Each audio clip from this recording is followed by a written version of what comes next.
BNP chairperson ও ভারপ্রাপ্ত চেয়ারম্যানের পক্ষে শ্রদ্ধা জানিয়েছে বিএনপি। তারেক রহমানের যে নতুন বাংলাদেশ গড়ার স্বপ্ন তা প্রতিষ্ঠিত হবে। সকালে বুদ্ধিজীবী দিবসে শহীদদের প্রতি শ্রদ্ধা জানাতে মিরপুরের বুদ্ধিজীবী স্মৃতিসৌধে পুষ্পস্তবক অর্পণ করেন বিএনপি মহাসচিব মির্জা ফখরুল ইসলাম আলমগীর। শ্রদ্ধা নিবেদনের পর সাংবাদিকদের বিভিন্ন প্রশ্নের জবাবে একথা বলেন তিনি। মির্জা ফখরুল আরও বলেন, বিজয়ের আগে দেশকে মেধাশূন্য করার পরিকল্পনা করা হয়েছিল, তবে তাতে সফল হয়নি পাকিস্তান বাহিনী। বিএনপি মহাসচিব আরও বলেন, সার্বভৌমত্ব গণতন্ত্র রক্ষায় এগিয়ে যাবে বিএনপি।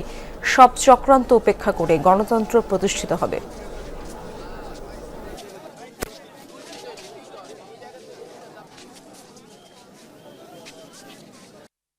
বাংলাদেশকে তার বিজয়ের পূর্ব মুহূর্তে মেধাশূন্য করে দেওয়ার গভীর চক্রান্ত। যে কোনো মূল্যেই বাংলাদেশের স্বাধীনতা সার্বভৌমত্বকে অক্ষুণ্ণ রাখব, গণতান্ত্রিক অগ্রযাত্রাকে অক্ষুণ্ণ রাখব এবং সমস্ত চক্রান্তকে ব্যর্থ করে দিয়ে বাংলাদেশকে নতুনভাবে আমরা গড়ে তুলব ইনশাআল্লাহ।